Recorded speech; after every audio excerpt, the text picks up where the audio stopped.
Chapter 11 Snape. You are listening at novelfull.audio. Looking at the unconscious Snape, Sebastian shook his head, then sighed. Man.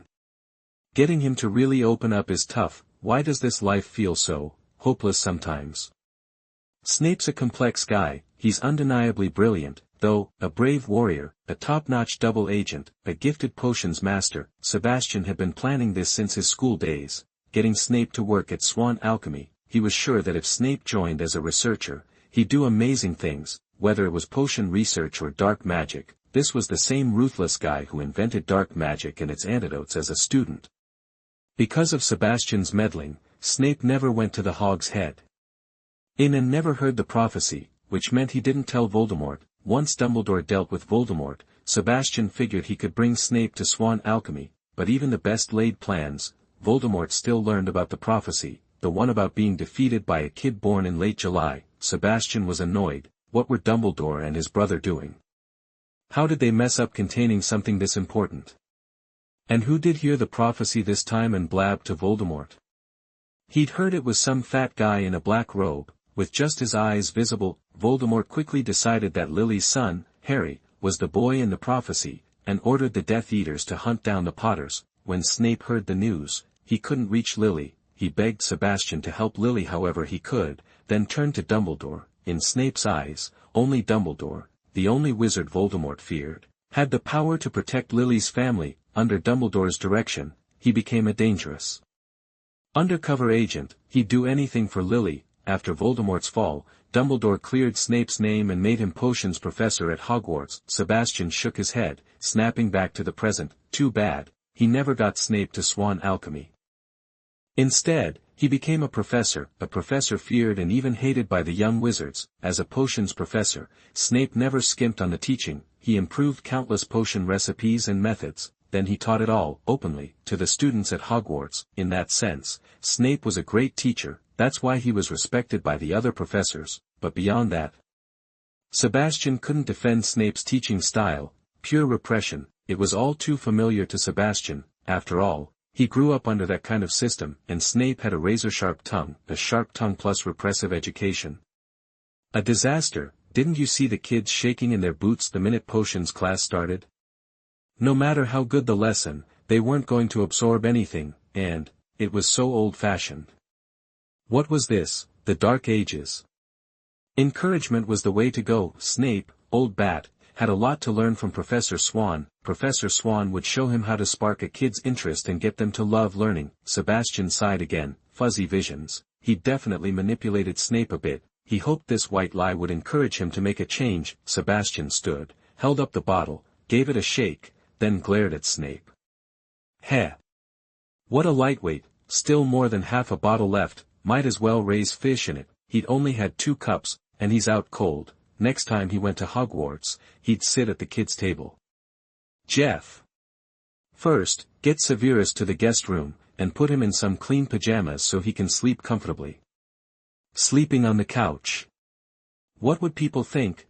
Sebastian stretched, strolled to his bedroom, and went to sleep. He woke up at 9 the next morning. After washing up, he came to the living room. Snape was gone, and he'd taken the shampoo Sebastian gave him. Sebastian chuckled, pleased. Looks like Snape had taken his words to heart. Figures. Lily's memory was always Snape's weakness. Severus. He hoped he could impress everyone, even if it was for Lily's sake. At that moment, Jeff the house elf brought him a thick letter with the Hogwarts seal. Sebastian opened it and pulled out a stack of parchment. On top was a formal letter of appointment. Dear Mr. Sebastian Swann, we are honored to inform you that you have been officially hired as Deputy Headmaster of Hogwarts.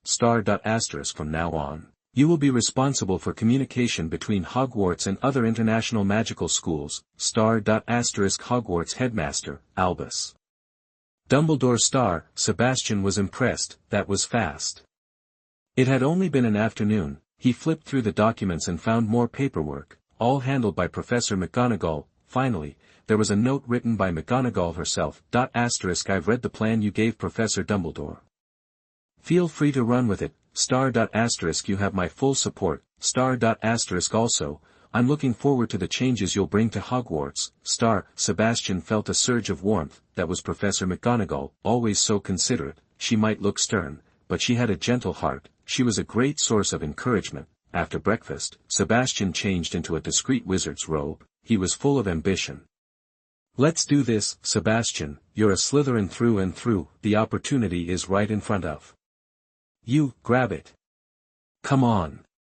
Sebastian, this is your first step into the world of education. You may have many titles and achievements, but in education, you're a complete newbie, a rising star, at best. While everyone else is waiting for their Hogwarts letters, you're a professor and can reshape the place. Come on.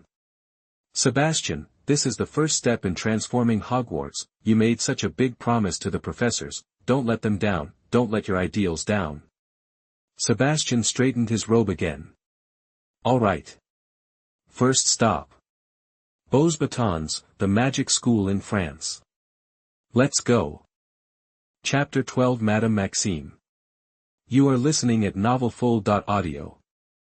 Beauxbatons Academy of Magic sits high in the Pyrenees Mountains of southern France. Its castle is a stunning French palace, nestled perfectly within the mountain range. Magical gardens and fountains surround the castle, making it a breathtaking sight. Beauxbatons has stood for over 700 years, witnessing history unfold. Sebastian remembered visiting headmistress Mtlnovel Maxime and touring the school when he was expanding Swann alchemy's business in France. He recalled the banquet hall as particularly spectacular, with its gorgeous decorations and exquisite details. During meals, forest sprites would serenade the students, adding a touch of magic and romance to the atmosphere. At Christmas, the ballroom would be adorned with massive, glittering ice sculptures, magically created and immune to melting, enhancing the holiday's enchantment. Upon arriving in France this time, Sebastian didn't immediately visit Madame Maxime. Instead, he went to the Swann alchemy headquarters in France. There, he drafted a letter. He explained his purpose and proposed a meeting time. After all, in European culture, it's considered disrespectful to arrive unannounced. Moreover, Sebastian wasn't just representing himself anymore. As the deputy headmaster of Hogwarts, he couldn't risk bringing shame to the school. Therefore, Sebastian needed a formal meeting. He sealed the letter with the Hogwarts crest and sent it to Madame Maxime by owl. He soon received a reply. Madame Maxime agreed to the meeting and extended her welcome. On the scheduled day, Sebastian arrived at Beauxbatons on time and was greeted by Madame Maxime and several members of her staff. "Welcome, Sebastian," Madame Maxime said warmly as she approached. She was nearly 10 feet tall. Dressed in a black satin gown and adorned with luxurious opals, she looked statuesque and elegant. Her eyes were bright and expressive, revealing a determined and confident nature. Madame Maxime extended her right hand to Sebastian with a smile. "It's an honor to meet you, Madame Maxime." Sebastian gently kissed her hand and accepted her invitation to sit. Looking at the young man, Madame Maxime asked, "Sebastian, your letter mentioned your interest in strengthening exchanges and cooperation between our schools. Now that you're here representing Hogwarts, do you have any specific ideas or plans?" Sebastian began methodically. "Madam, Europe has 3 major magical institutions, Beauxbatons, Hogwarts, and Durmstrang. They're all highly respected in the wizarding world. While geographically separated, our schools have maintained close contact and cooperation to help our students broaden their horizons and forge friendships. Over 700 years ago, the 3 schools created the Triwizard Tournament, held every 5 years. Unfortunately, due to the high number of casualties, the tradition was discontinued." Madame Maxime interrupted, her brow furrowing slightly. "You want to restart the Triwizard Tournament? That's no easy feat." Sebastian smiled confidently and clarified. "You misunderstand, madam. I have no intention of reviving the Triwizard Tournament. I simply envision a less dangerous inter-school event that fosters healthy competition. An event accessible to all students from our 3 schools. One that allows students to expand their perspectives and make friends within a supportive and competitive environment." Madame Maxime was intrigued and leaned forward slightly. Sebastian waved his wand, and a line of glittering words appeared between them. "The Wizarding School's Quidditch Cup. Well, nearly all students love Quidditch. It's relatively safe. It's actually a great way to start a collaboration. So, what's your plan, exactly, Sebastian?" Madame Maxime asked, her voice a mix of curiosity and excitement. My proposal is for each school to create its own Quidditch team and then participate in a series of games. To ensure fairness, referees for each match will be selected from a neutral school. Each team will play one home game and one away game, giving each team a total of 4 games against the other 2 schools. The top 2 teams will be selected based on their performance, and they will face off in a final championship match. The winner takes all. Sebastian produced a beautifully crafted proposal and handed it to Madame Maxime. The details are all in here.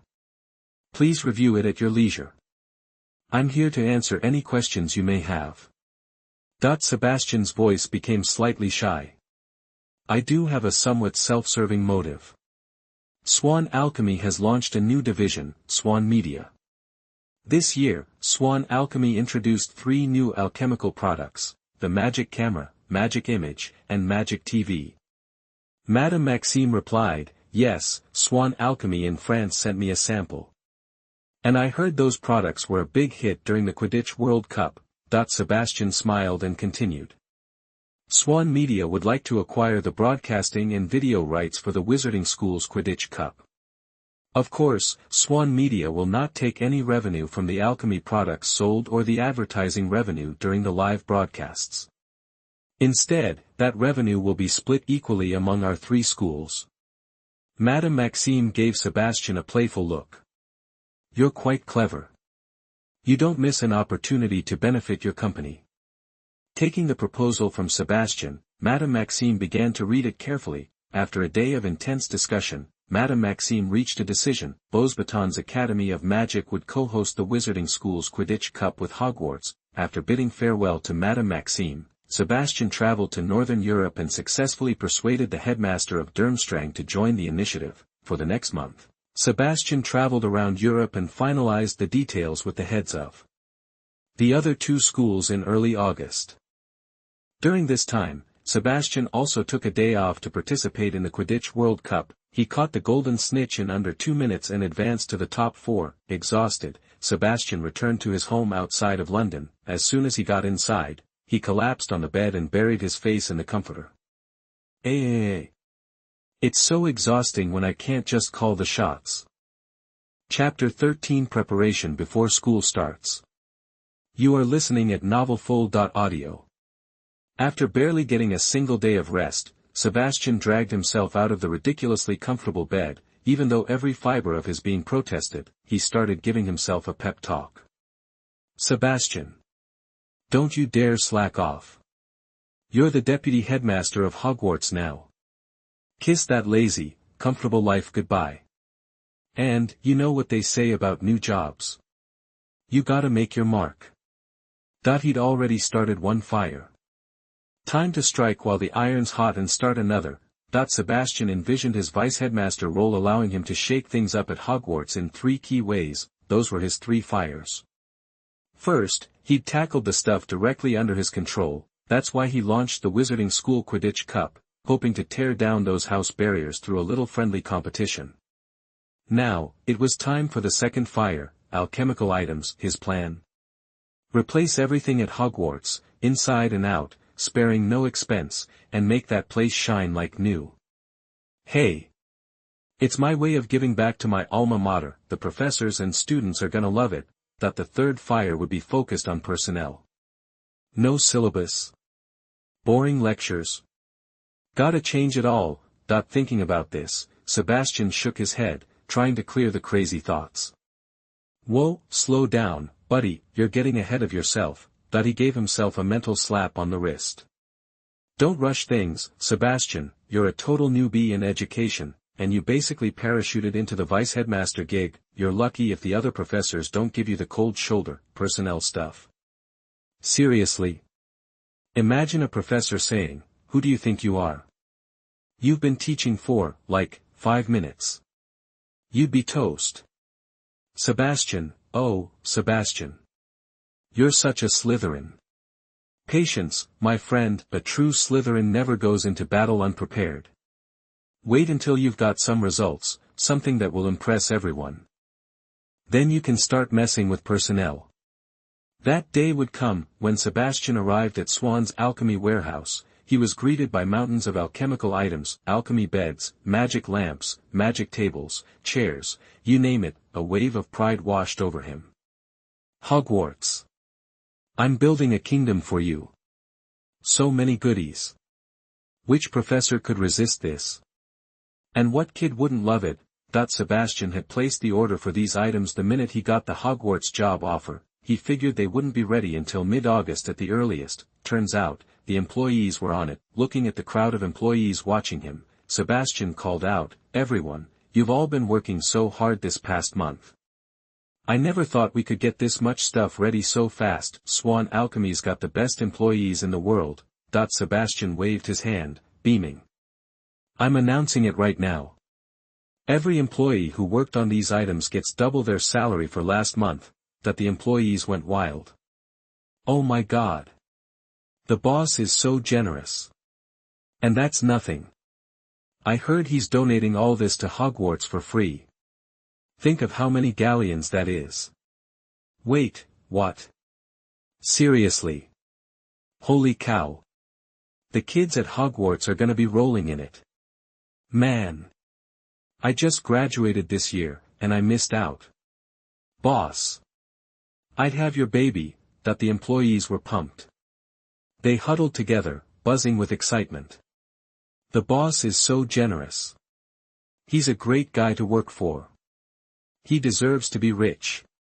I want to work for him forever." Listening to their praise, Sebastian felt amazing, like chugging an ice-cold soda on the hottest day of summer. If there weren't so many people around, he'd be tempted to put his hands on his hips and roar with laughter. Grabbing the oversized, seamless, expandable box he'd prepped beforehand, Sebastian instructed the employees to load everything up. Then, he apparat to Hogwarts.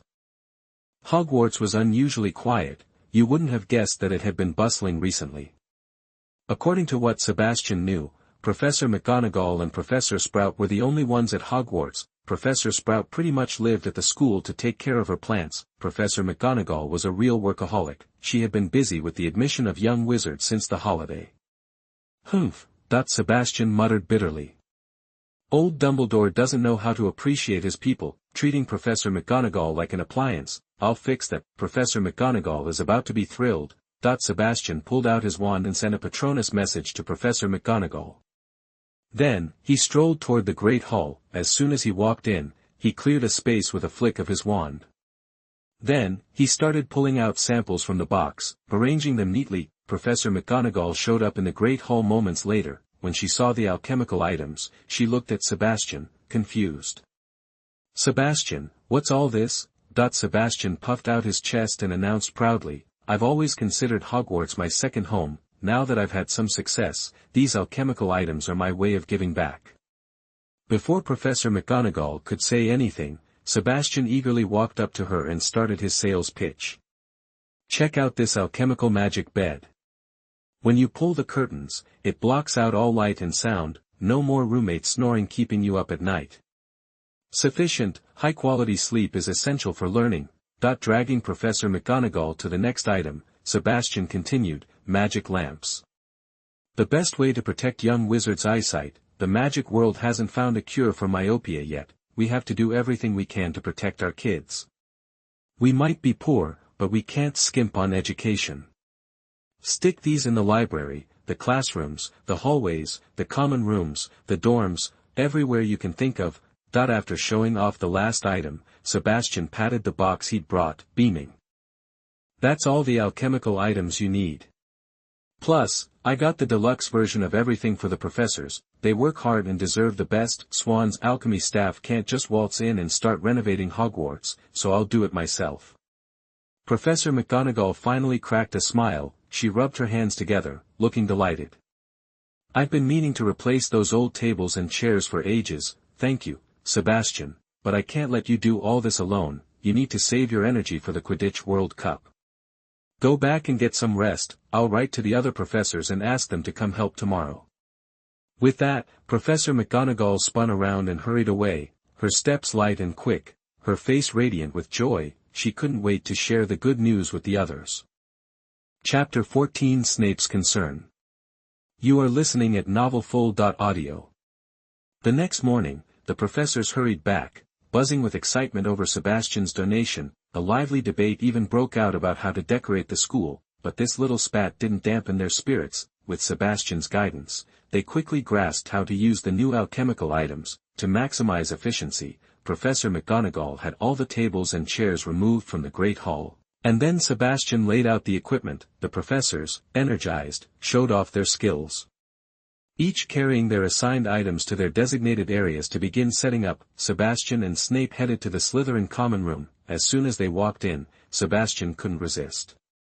"Well, look at you. Is this really our potions, Professor? You're a new man. I almost didn't recognize you back there. That hair actually flows now. And it's not greasy. Are you, dare I say, handsome? Why so serious?" Crack a smile. Snape shot him a glare but said nothing, his wand never ceasing its movements. "I'm getting you some new clothes later. That black robe of yours? Burn it. You look like a giant bat when you walk." Hearing Sebastian's relentless teasing, Snape's forehead began to twitch. He stayed silent, just waved his wand faster. "Once you're dressed, I'm dragging you into the Muggle world. We'll find some trendy stylist to give you a makeover. Or, if you want, we can just buy clothes in the Muggle world. Leave it to me." Sebastian puffed out his chest. "Money's no object. We're talking top Muggle brands." Snape, finally fed up, interrupted. "I heard you're splitting the inter-school Quidditch Cup profits between the 3 schools. And now all these alchemical items for Hogwarts. Has our resident billionaire decided to become Santa Claus?" Despite Snape's dry tone, Sebastian could hear the concern. After so many years of friendship, he knew how Snape expressed himself. A grumpy softy who'd never admit he cared. Ignoring the change of subject, Sebastian addressed his friend's worries. "Sure, it'll look like a loss at first. But it's fine. Swann has more gold than we know what to do with. This is about Swann Media. It's still a new division of Swann Alchemy. The Quidditch World Cup put it on the map, but wizards still worship the Daily Prophet. I want to slowly use these opportunities to let Swann Media overtake the Daily Prophet. Until Swann Media is in every wizard's home, completely replacing the old rag." Sebastian glanced around the renovated Slytherin common room. "Besides, I'm genuinely grateful to Hogwarts for this opportunity." Grateful? Thanking them for letting him give them stuff. Was the guy losing it? Snape frowned. "Look at the swan symbol on all this equipment. These kids will live with it, day in and day out, for 7 years. Before they even graduate, they'll be loyal customers of Swann Alchemy. That's the power of advertising. I learned it from a Muggle named Rebus, I think. Trust me, it works." Sebastian clapped Snape on the shoulder. "Severus, you gotta think long-term. Don't just focus on the bottom line." Snape inwardly groaned as Sebastian began to lecture. That slimy swan, always working an angle, killing 2 birds with 1 stone, so smug. They continued talking as they moved into the dorms to install magic lamps and replace alchemical beds. "Oh, by the way, Severus, I sent you those chemistry textbooks from the Muggle world. Did you look at them? What do you think about lab lighting and temperature control during experiments?" Snape barely restrained a snort. "Have you been in the Muggle world so long you've forgotten you're a wizard? Potion making is about feeling the potion, sensing its changes with magic, and adding ingredients accordingly. That's why no 2 potions masters brew the same potion exactly alike. Textbook steps, like add herbs when the potion turns red, are just for beginners." Sebastian saw Snape's condescending expression and realized the misunderstanding. He chuckled. "Of course I use magic to sense it. Don't forget, I'm only second to you in potion research. When it comes to actually brewing, you haven't beaten me yet." Snape bristled, right where it hurt. He was the potions master, yet he was outdone in brewing by a businessman. Infuriating. Although, he had to admit, The Swan did have a knack for it, his unparalleled magical perception let him brew potions perfectly every time. Before Snape could retort, Sebastian explained, but younger wizards, especially those below 6th year, have weak magic. They can barely sense the changes in the potion. They rely on sight. Besides, even a genius like you didn't discover magic perception until 4th year. Before that, Muggle chemistry experiments would have been a helpful guide. And I've noticed that temperature is a big factor in potion making. Muggle chemistry labs control temperature precisely. Here's an idea. I have a lab in the Muggle world. You can do some experiments there. Maybe you can revolutionize potion making. Snape was skeptical, but intrigued. Sebastian added, "Oh, and next time you teach, maybe turn up the magic lights a little. The dungeons are a bit dark." He had a point. Looking up at the bright magic light, Snape thought to himself, with a touch of malice, conditions are so good now, let's see who still acts up in potions class. Chapter 15 Dumbledore's Request. You are listening at novelfull.audio.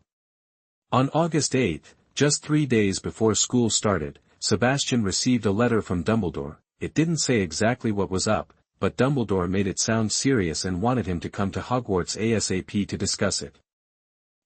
Looks like Professor Dumbledore still values me as his second-in-command, something important to talk about, eh?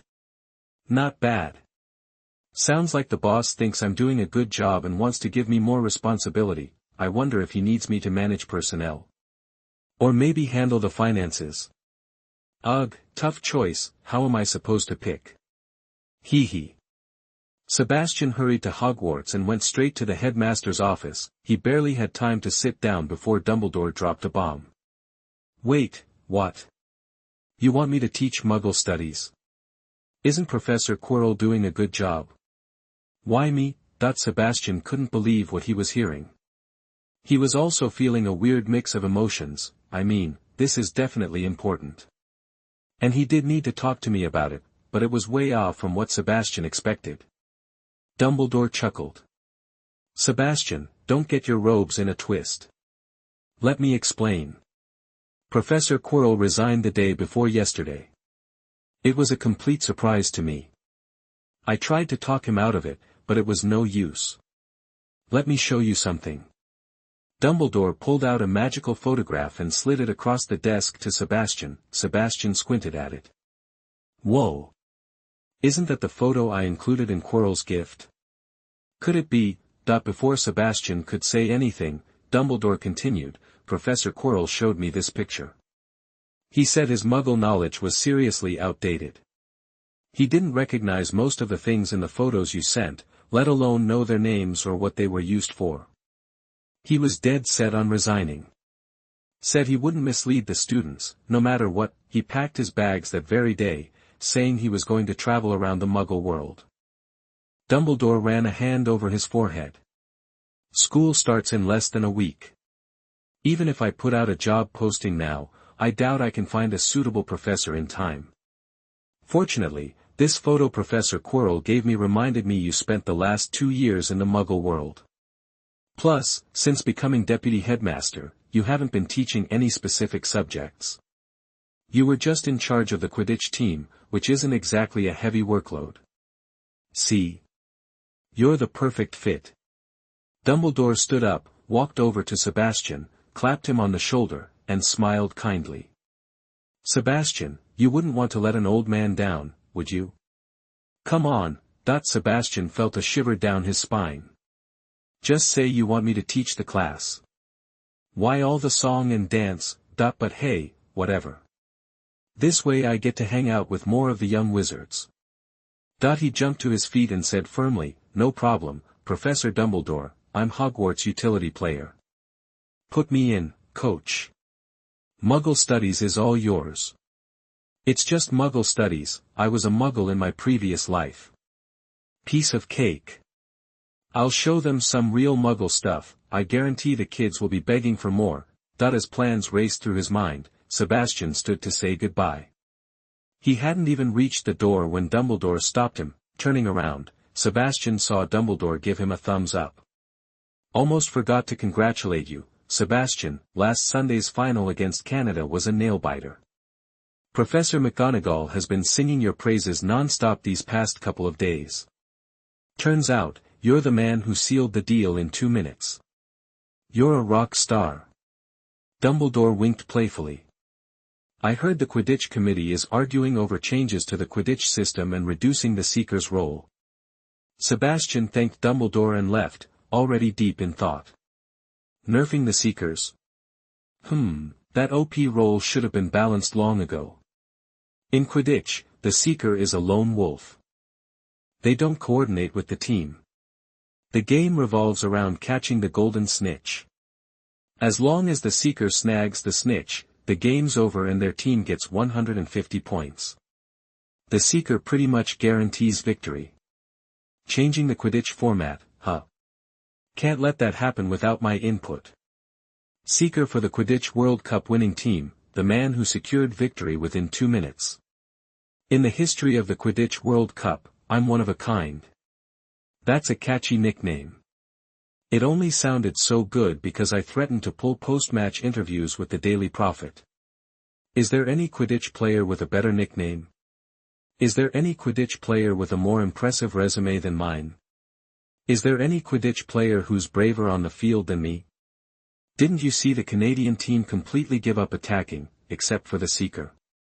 And all kinds of foul play were directed at me. Sebastian still remembered the way they were trying to take him down. Please.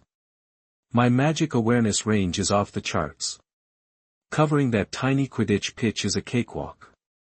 Nothing happens on the court that I don't see. Chase and intercept me. Dream on. I'm super brave, okay. I was like a fish in water, dodging all their attempts to take me out. I even used the blind spot in their chaotic movements to easily evade the bludger, which knocked out the Canadian Seeker on my tail. After basking in the glory of victory, Sebastian made up his mind. I'll write to the Quidditch committee when I get back. Gotta let them know what I think. Nah, owls are too slow. Maybe I should go in person. I could use the 2 days before school to get things sorted. That's it. Not going home. Going now. Let's roll. Arriving outside the gates of Hogwarts, Sebastian checked his outfit. Looking sharp. Time to apparate. Chapter 16, Shocking. You are listening at novelfull.audio. September 1st. By the time Sebastian arrived at Hogwarts, it was already dusk. He stopped, taking in the exceptionally clean gates. Wow, they really cleaned this place up. He exclaimed. Hogwarts' warm welcome to its young wizards was evident in every detail. He hadn't appreciated it when he was a student. All the hard work from the professors must have been for nothing on him. If it wasn't for all the minor dark curses that had hit the gate during that fight with Snape, he probably wouldn't have even noticed how much cleaner the gates had become, let alone the professor's efforts. Sebastian smiled knowingly and headed toward the castle. When he reached the Great Hall, most of the professors were already seated. Dumbledore, in the headmaster's chair, nodded a greeting as Sebastian entered. Sebastian returned the nod and walked toward the professor's table, wondering where to sit. Sebastian, over here. I saved you a spot. Sebastian looked up to see Professor Flitwick waving him over, his high-pitched voice full of enthusiasm. Professor Flitwick, the charms professor, was a favorite among the students. His knowledge of charms was extensive, and he combined that with an engaging teaching style and a friendly demeanor. Though short, Professor Flitwick needed a stack of books to reach the desk even while lecturing. But anyone who underestimated him was making a big mistake. Professor Flitwick's magical power was formidable. While not as dazzling as Dumbledore's, Sebastian knew he was easily in the top 3 among the other professors. What's more, Professor Flitwick was also a dueling champion in his younger days. Sebastian, when he was a student, often sought Professor Flitwick's advice. Professor Flitwick had generously shared his knowledge, even indulging in practice duels with Sebastian. Sebastian scanned the seating arrangement. Professor Flitwick was on the right side of the head table, with Snape to his left. An empty seat sat between them. Before Sebastian could even greet Snape, Professor Flitwick was already congratulating him. Congratulations on winning the Quidditch World Cup. Sebastian. You were brilliant. Sebastian demurred. Oh, come on, it was mostly luck. The other team lost their cool, and I just capitalized on it. Snape couldn't help but sneer, hypocrite, that showboat, putting on a fake face for the professors. Gross, Snape said nothing, focusing on Flitwick. Sebastian, Flitwick continued, I've heard all about your plan from Professor McGonagall and Professor Dumbledore. Breaking down the barriers between the houses this year. Quite an ambition. You must tell me your thought process. What sparked this idea, what sparked this idea, a lot, actually, does the knowledge from my previous life, and the complaints from those idiot netizens count, pushing the thought aside, Sebastian said, I spent 2 years in the Muggle world and met many Muggle children. They possessed so many wonderful qualities, brave, hardworking, loyal, ambitious, the list goes on. But what about our young wizards? Think about my own school days. I knew a Slytherin who was ostracized for being loyal to his friends, associating with Gryffindors despite the disapproval. And a Gryffindor who was called a nerd for loving to study and not being interested in sports. There was also a Ravenclaw, fresh out of school, mocked for being brave and adventurous instead of studying. I even saw Hufflepuffs who were isolated for being ambitious and determined to succeed. I saw so much. These young wizards quickly learned that not fitting the house stereotype meant being excluded. Slowly. Within a month or two.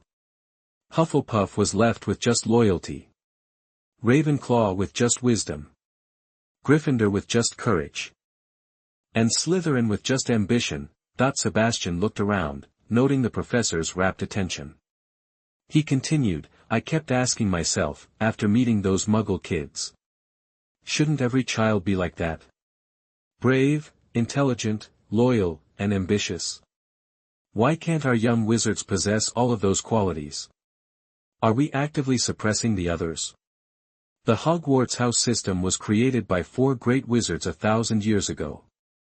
It was essentially a master-apprentice system on a grand scale. But is that system still relevant today? 1,000 years later, Sebastian paused, then continued, I can't say whether the system is inherently good or bad. I just don't want the house traits to become a burden. Each student can be brave, loyal, intelligent, and ambitious. Whether they're in Gryffindor, Hufflepuff, Ravenclaw, or Slytherin.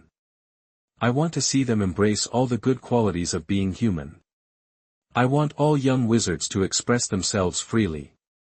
To be their most authentic selves. Dumbledore applauded as soon as he finished, his eyes filled with approval. He raised his glass in a silent toast. Sebastian, I look forward to the changes you bring to Hogwarts.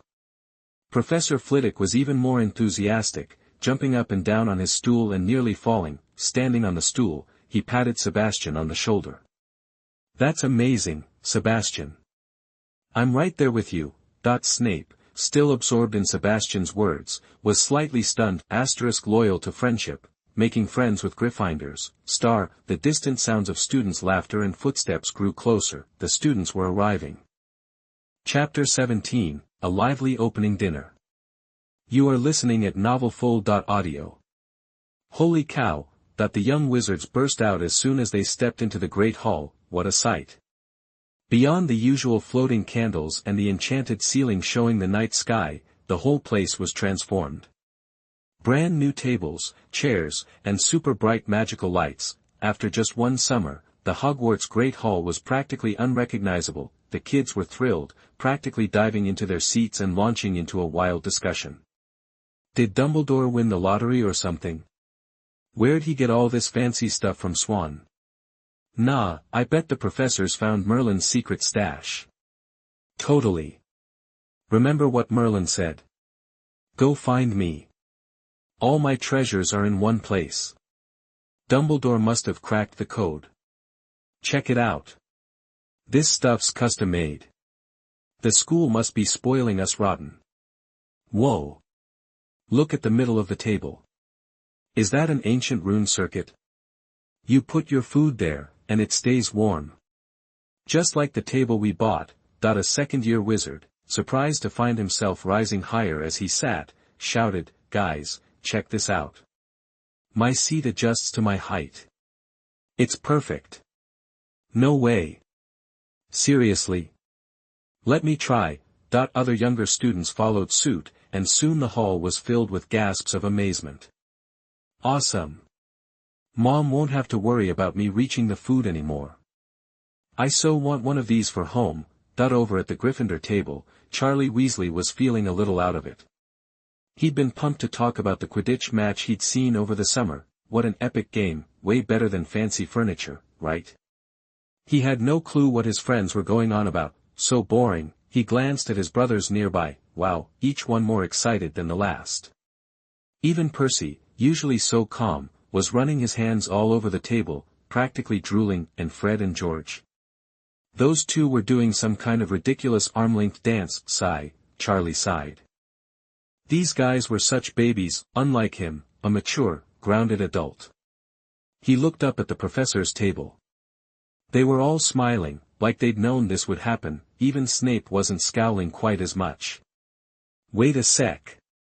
Who was that sitting next to Snape? He looked so familiar. Great Scott! Charlie's sharp yell cut through the excited chatter. What? What is it?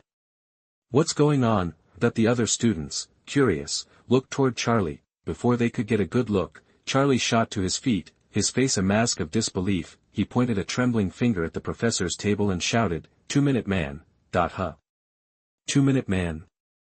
Sebastian Swann was here. The students whipped their heads around to look where Charlie was pointing. Suddenly, the great hall fell silent, like someone had hit the pause button. Then, 2 seconds later, it exploded. The kids let out a chorus of shrieks loud enough to bring down the ceiling. In an instant, they were swarming around the professor's table, wary of Snape. They hesitated to get too close. They hovered about a yard away, waving and jumping up and down like crazy. OMG. It's really him. He's so hot. He's smiling at me. Can I have your autograph? Sebastian looked slightly pained. He forced a smile and waved back. Who started calling him that, anyway? It's the man who locked up Victory in 2 minutes, people. No respect. He wanted to find out who it was. Sebastian scanned the crowd. There, red hair, looked like a sunny kinda guy. He'd remember that face. Seeing that the situation was spiraling out of control, some of the braver students pushed past their fear of Snape to ask for autographs. To prevent the welcome feast from turning into a signing session, Dumbledore stepped in and got the second through 7th-year students back to their seats. Even seated, their excitement hadn't dimmed a bit. They immediately dove back into discussion. I can't believe it. A world-famous superstar is going to be our professor. This is a dream. A dream. I must still be asleep. Someone pinch me. I bet Dumbledore put a spell on me. The greatest seeker ever. And the head of Swan alchemy. The richest guy in the wizarding world. I bet the headmaster cleaned him out. Look at all this fancy stuff. No way. He probably wanted to teach at Hogwarts, so he donated a boatload of galleons. The kids were buzzing, sure of only one thing, that guy was joining the Hogwarts staff. But new questions arose. What do you think Professor Swann will teach? Quidditch, duh. He's the best seeker. Good news for the first years. Crap. I just made it to 2nd grade. I should have waited a year. Then, someone raised a new point. Hold on, Madam Hooch is here, too. Oh. I get it. He's the new defense against the dark arts professor. Makes sense. That position changes every year. Oh no. Why does Professor Swann have to be cursed? He's not gonna get hurt, is he? Hearing this, some of the more emotional students got all worried and started praying silently. The new defense against the dark arts professor, whoever he was, probably fainted already. Just then, the great hall doors opened again, and Professor McGonagall walked in with the new first-year students. Professor McGonagall gave the hall a stern look, and the noise gradually died down. She walked to the front of the professor's table, placed the sorting hat on a chair, and began the sorting ceremony. While Professor McGonagall was busy, Sebastian quietly nudged Professor Flitwick and asked for the name of the red-haired kid, Charlie Weasley. Sebastian stored the name away. Gryffindor, Quidditch team captain, perfect. They'd have to have a little chat soon. Heh heh heh. Chapter 18. The atmosphere is soaring to the sky. You are listening at novelfull.audio. After the sorting ceremony, the new students mingled, getting to know each other and chatting. Ding ding ding, star. Alright, everyone, listen up. Professor McGonagall tapped her spoon against a wine glass, drawing the students' attention. Professor Dumbledore rose and announced, "We have some new faces joining our faculty this year. First, Professor Moses Robert will be teaching defense against the dark arts." A middle-aged wizard stood and waved. There was scattered applause, the students were buzzing, and if you listened closely, their chatter had nothing to do with the new professor.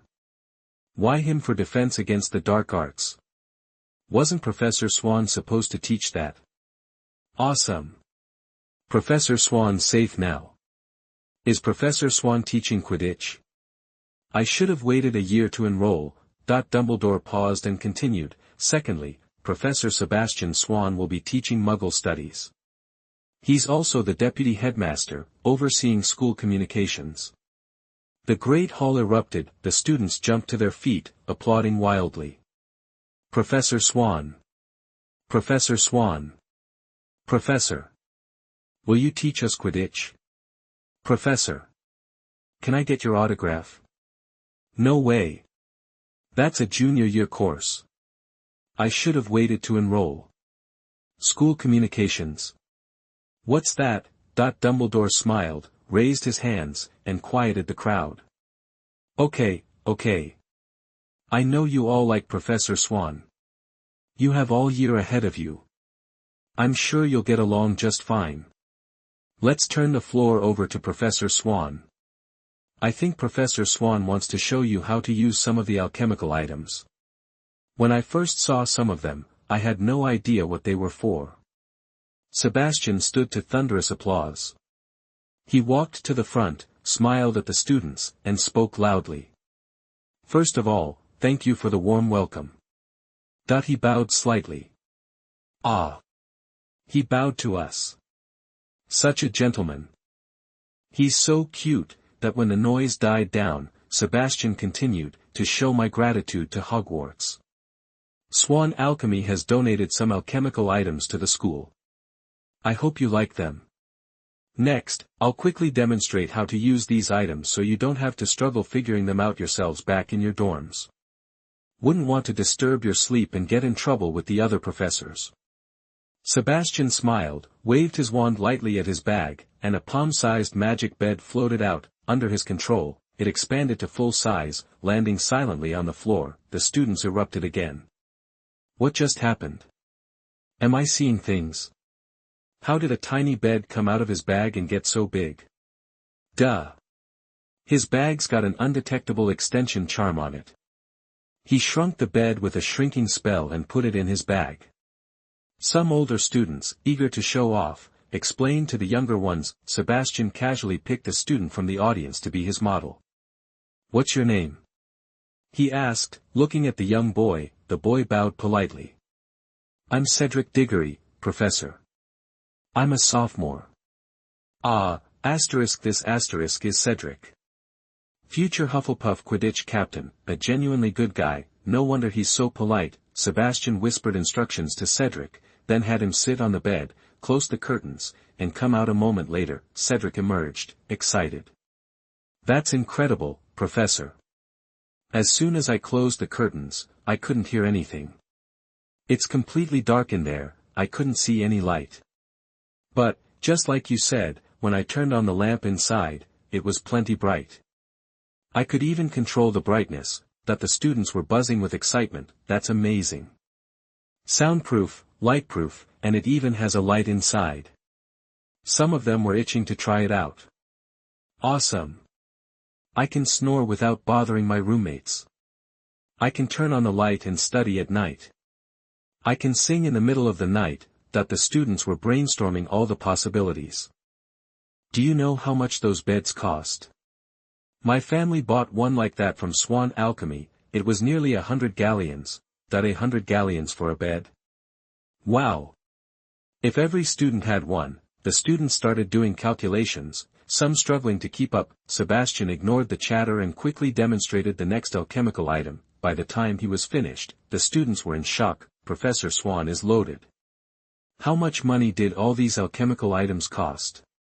As if to add one last surprise, Sebastian waved his wand again at the bag. Objects flew out, heading toward the students. He thoughtfully added a fluoresco spell to them, making them twinkle like stars. He maintained the effect until every student had a shining star in front of them. The students looked closely and realized they were all the same. A small badge, the Gryffindor lion, the Slytherin snake, the Ravenclaw eagle, the Hufflepuff badger, all surrounding a capital H.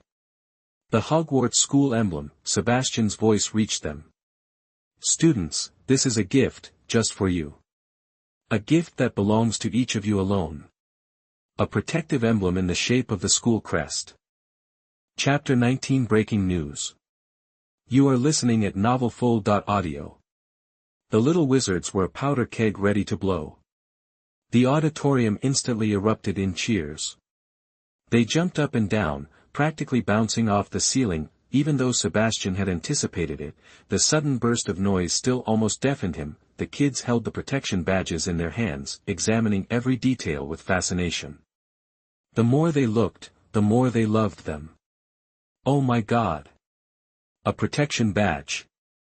And it's shaped like the Hogwarts crest. I'm obsessed. Is this a gift for us? Can we keep it after graduation? I saw one at Swann Alchemy. Even the basic ones cost, like, 10 gold galleons. I know, right? Every Auror at the Ministry of Magic has a top-of-the-line one. Professor Swann, you're the best. Seeing that the little wizards weren't about to quiet down, Sebastian cast a sonorous charm on himself. Alright, everyone, settle down for a sec. Hearing Sebastian's voice, the kids finally quieted down and focused on their idol, Professor Swann. This is an intermediate defense badge. In case of danger, it automatically casts a shield charm, about as strong as an average adult wizard's. And don't worry when the badge runs out of magic. You can recharge it yourself. At this, the little wizards could barely contain themselves. They were practically squirming in their seats. What to do? I want to try out this protection badge right now. Why isn't Professor Swann done talking? Help! Fred and George were especially bad, pointing their wands at each other, dying to test out the badge's effectiveness. Seeing that the little wizards were getting restless again, Sebastian had to use the sonorous charm again to get their attention. One last thing. This year, I'll be forming a Hogwarts Quidditch team. This team will represent Hogwarts, competing against Beauxbatons and Durmstrang. The winning team will get a prize sponsored by Swann Alchemy. 100 gold galleons each. Charlie perked up immediately, jumping to his feet. Professor! Let the Gryffindor team go. We're the best. Before he could finish, Quidditch captains from the other houses were standing up to challenge him. No way. Our team is obviously the strongest. Suddenly, every kid was shouting support for their house team, claiming theirs was the best. Before things escalated too far, Sebastian said firmly, quiet. Seeing that Professor Swann was a little annoyed, the little wizards immediately shut up and sat up straight. They subtly competed with each other, sitting as straight as possible, as if the professor would choose them if they had better posture. I won't be picking any existing house team. Instead, we'll be choosing the best of the best. The 7 most skilled players from all 4 teams will form the ultimate Quidditch Dream Team. The Hogwarts Quidditch Team. Before Sebastian could even finish, some of the kids were already whispering to each other. Ugh, Professor Swann is probably a Slytherin. Yeah, is he only going to pick Slytherin players? Ugh. I don't like Professor Swann as much anymore. On the other hand, the Slytherin students were holding their heads high, grinning proudly. In their minds, Professor Swann would definitely favor Slytherin students. After all, Slytherin for the win. Sebastian glanced around, taking in the kids' expressions.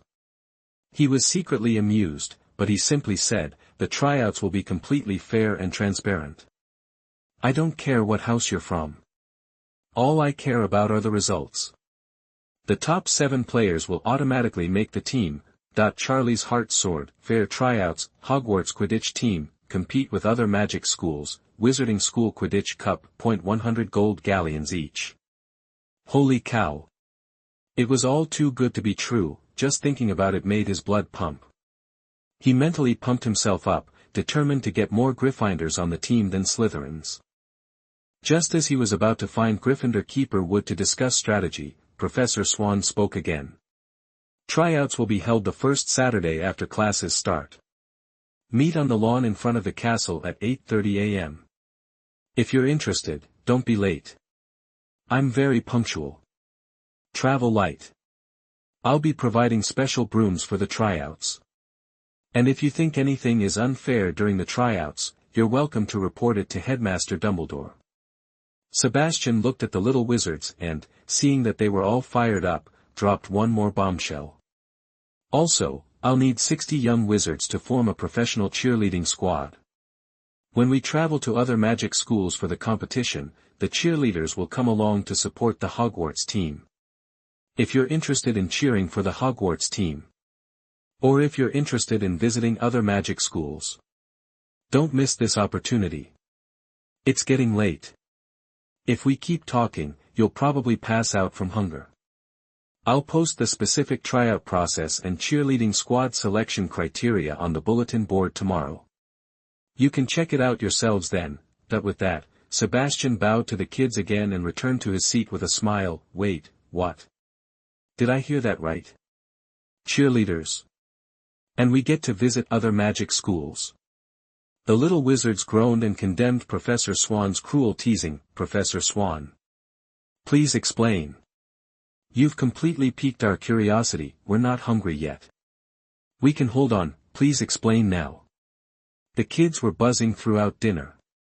They discussed the school Quidditch team, the cheerleading squad, and the awesome stuff Professor Swann brought from his alchemy shop. Seeing that the little wizards had eaten their fill, Dumbledore announced the end of dinner and instructed the prefects to lead the first years back to their common rooms. Sebastian and Snape exchanged a look and nodded. Before the students left, Snape stood up and said in his usual drawl, "Slytherin students, assemble in the common room.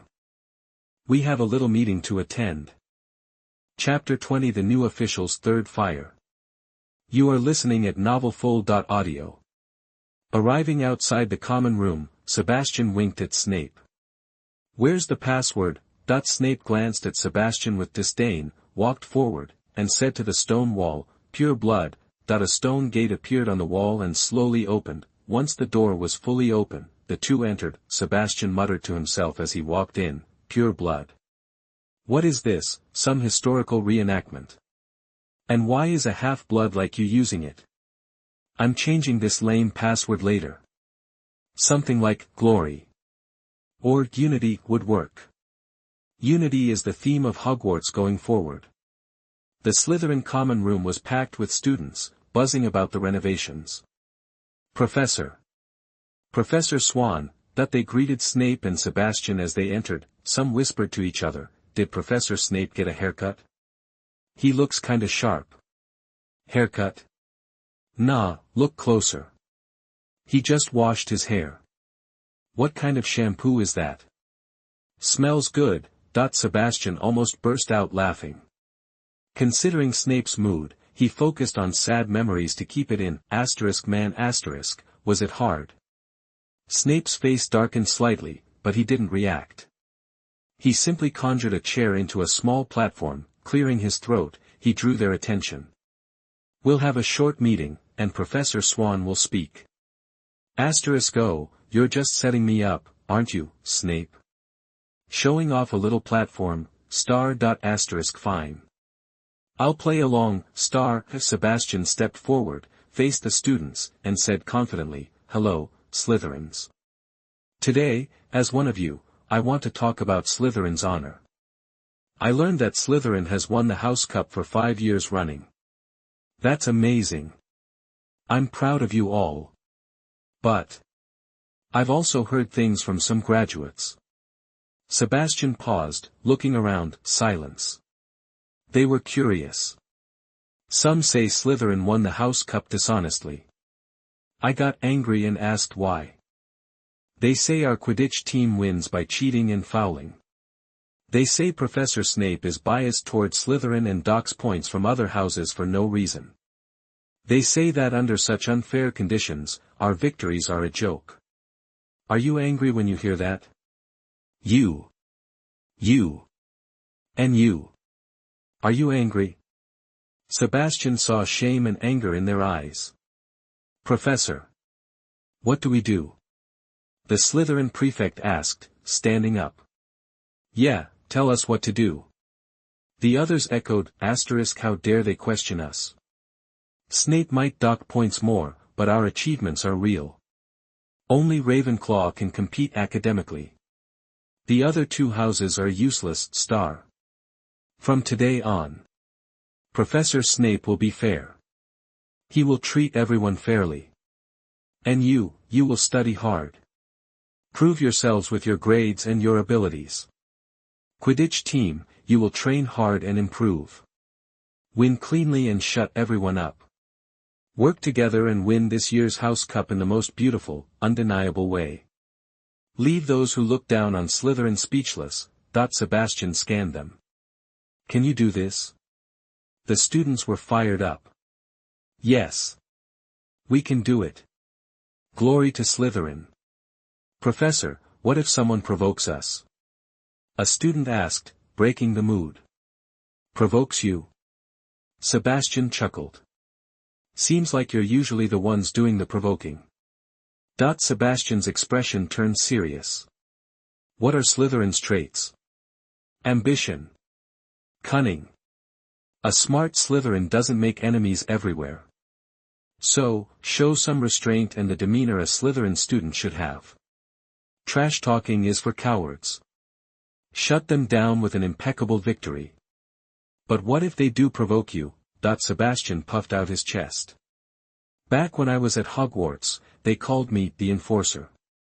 If you face any provocation, any attack, any injustice, come to me. Professor Snape can't handle everything, but I can.